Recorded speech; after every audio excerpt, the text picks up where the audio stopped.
Someone was following Stanley. He was sure of it. If he checked over his shoulder now, he would surely catch them. It was only a matter of time.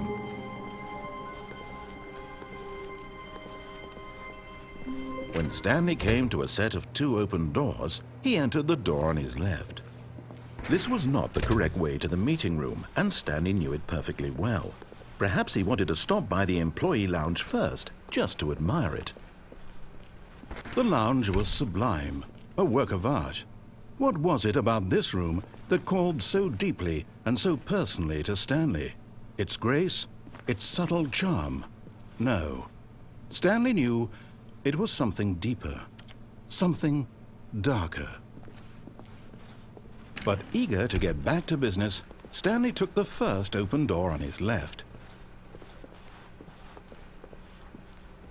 Stanley was so bad at following directions, it's incredible he wasn't fired years ago.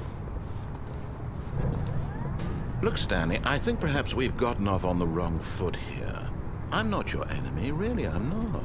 I realize that investing your trust in someone else can be difficult, but the fact is that the story has been about nothing but you all this time. There's someone you've been neglecting, Stanley. Someone you've forgotten about.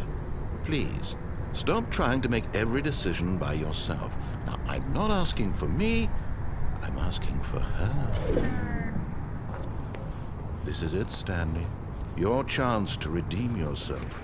To put your work aside, to let her back into your life. She's been waiting. That's her, Stanley. You need to be the one to do this, to reach out to her.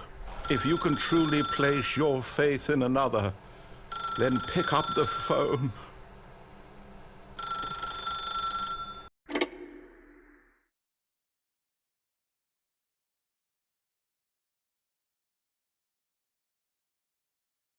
Oh, Stanley, is that you? Hold on, sweetie. Sorry to keep you waiting. I'm just pulling the bread out of the oven. All right.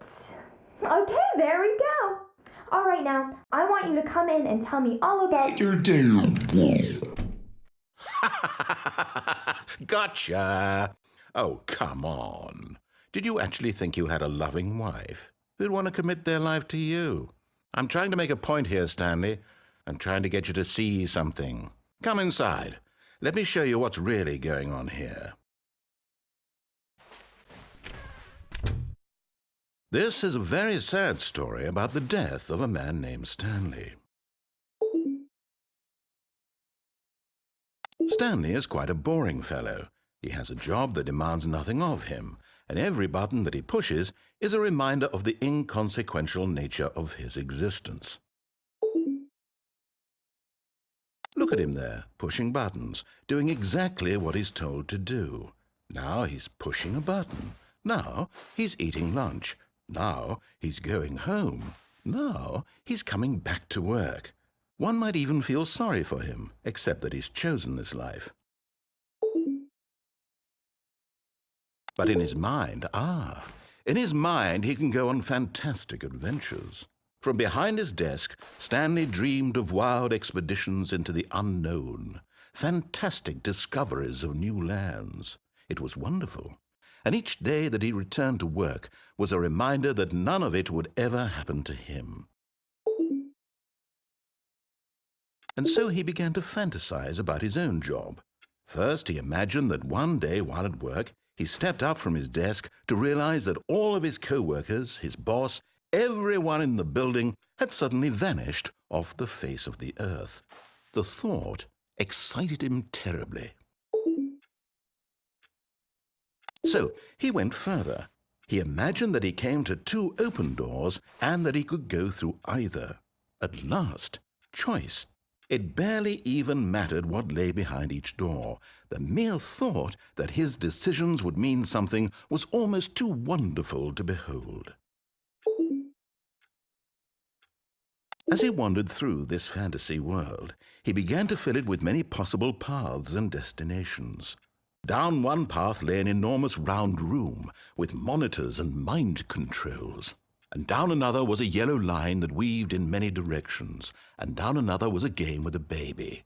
And he called it the Stanley Parable.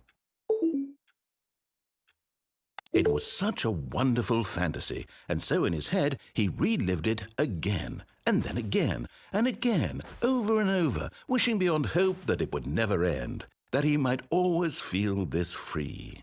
Surely there's an answer down some new path, mustn't there be? Perhaps if he played just one more time.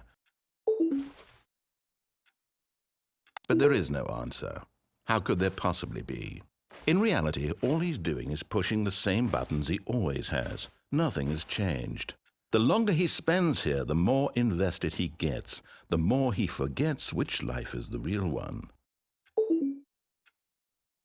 And I'm trying to tell him this, that in this world he can never be anything but an observer, that as long as he remains here, he's slowly killing himself. But he won't listen to me. He won't stop. Here, watch this. Stanley, the next time the screen asks you to push a button, do not do it. You see? Can he just not hear me? How can I tell him in a way that he'll understand that every second he remains here, he's electing to kill himself? How can I get him to see what I see? How can I make him look at himself? I suppose I can't, not in the way I want him to. But I don't make the rules. I simply play to my intended purpose, the same as Stanley. We're not so different, I suppose. I'll try once more to convey all this to him. I'm compelled to. I must. Perhaps, well, maybe this time he'll see. Maybe this time. And I tried again, and Stanley pushed a button. And I tried again, and Stanley pushed a button. And I